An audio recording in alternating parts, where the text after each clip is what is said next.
What's up, all you beautiful, gorgeous 6'8" people out there? Today, guys, we're going to be looking at the season stats for the year. There's not going to be any gameplay. We're just going to take a look back and reflect on the year before we head into the playoffs next week. So here we go, looking at these season stats. We're going to take a look at the season stats. We're going to take a look at the MVP race, maybe the all-pro selection, the standings, who we're going to face. We're going to take a look at all that stuff in this episode of Madden 15. Lions Connected Franchise. Here we go. Matthew Stafford, he didn't have a great year. He only had 99.2 passer rating. He threw for 3,403 yards, 25 touchdowns, 14 interceptions on the year. He's going to have to lower that number in the playoffs. We can't throw any interceptions in the playoffs. We can't have any turnovers in the playoffs whatsoever. 17 sacks. He was sacked 17 times. That's not good. My big fatties up front have to do a better job of protecting me. And he had a 64% completion rate, which isn't bad. That's not bad at all. But the average yards per attempt isn't great, isn't tremendous or anything like that. Let's take a look at our rushing yards, which, I'm actually pretty proud of this.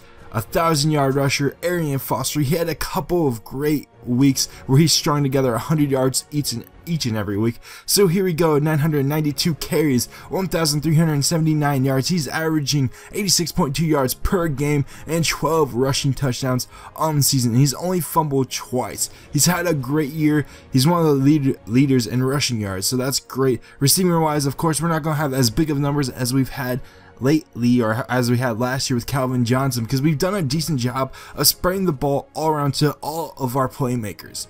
We did a great job with that this year. Julio Jones, we got him about midway through the season, so some of those numbers are going to be a bit obscured, but we have Julio, we have Des Bryant, we have Calvin Johnson, arguably three of the best wide receivers in the league.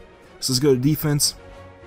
Stephen Tolix leads our team with 71 tackles, 8 of which have been tackled for loss. That's not great at all. 2 sacks, but the big number that we have is Taylor has 14 sacks, and Dominican Sue has 10 sacks. Harry Mountain has 11 sacks. That means we've been getting to a quarterback at a great rate. 5 interceptions for Glover Quinn and Prince Amukamara. I believe those two are tied for the lead for our team in interceptions. So great job by the two of those. We're going to need those picks later on. So we're going to exit out of this, guys, and take a look at some of the other stats that happened over this season. So let's go. Let's actually look at the MVP awards race. We're going to go in here. Yearly awards. Let's take a look at this. We might look at the Pro Bowl selection, but it looks like Mike Glennon is for the MVP. That's some shenanigans. That would never happen in real life. I'm calling that's fake as hell. Coach of the year goes to Lovey Smith, All right, let's go to the NFCs, since that's where we are. The Buccaneers.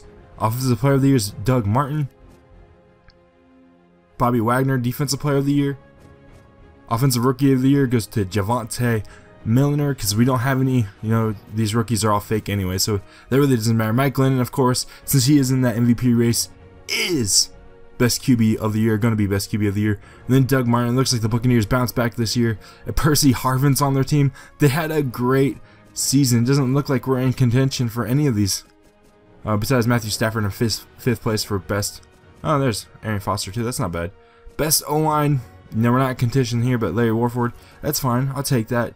And our defensive line, of course, all of our defensive line has been beasting and feasting all season. So, of course, we're going to have and be up there for that. And, of course, Prince Amukamara with 5 interceptions and Glover Quinn with 5 interceptions. Let's back out of this, guys. I don't think we have too many people in the Pro Bowl, but let's actually look and see who our Pro... All right, we can't do that this year, apparently. Alright, so let's just go out of that and let's look at the standings, and then you guys are going to see who we're going to face this year. We finished with an 11-5 record. The Packers beat us out with a 13-3 record. The Buccaneers had the best overall record in the NFL and in the NFC. Then the Packers, of course, they won the NFC North. The Panthers, us, the Seahawks, and the Redskins. That makes the NFC field for the playoffs. And in the AFC, we have potential Super Bowl matchup against the Broncos, the Patriots, the Colts, the Bills. It looks like they bounced back too. The Bengals at 9-7, and the Browns. The Brownies made it into the playoffs. Did not see that coming. I honestly did not see that coming. So let's back out of that. So now we've gone through all the sets. We've gone through everything that really matters. So let's go out, and now you guys are going to see who we're going to be facing in the wild card, because we got into the playoffs of course, with that interception from Glover Quinn last week. Big interception, put us into the playoffs, and we're going to be playing the Seattle Seahawks. We faced them last season in the divisional championship, and we won, obviously. So we're about to defend our Super Bowl. Let's actually go back and look at the schedule right here, just so you guys can see the matchup and what's going on. Let's go to league schedule. Alright, so it looks like the Browns and the Colts are in an AFC matchup. And they're going to be the first game that kicks off on Sunday at 1 p.m. Then, of course, the Lions and the Seahawks, the Bills and the Bengals, and the Panthers and the Redskins. So it looks like if we win this, we're going to play the Buccaneers or we're going to play the Packers. And I'm fine with playing the Packers. I'd rather play the Buccaneers since I played the Packers so many times. I'm just used to them. But anyways, guys, that's going to do it for me. That's going to wrap it up for me. I cannot wait to play the Seahawks. We've already beaten them like 5 times this year, even though we haven't played them 5 times. We've beat them so many times, so I'm excited. I'm amped up. We're about to be in the playoffs. Let's defend our championship, our rock. Let's protect this house. Let's go, baby. We're about to take that Lombardi, that pixelated Lombardi Trophy. So anyways, guys, stay frosty. This quick episode. Remember, yeah, and see you guys next week where we begin the playoffs. Stay frosty, guys.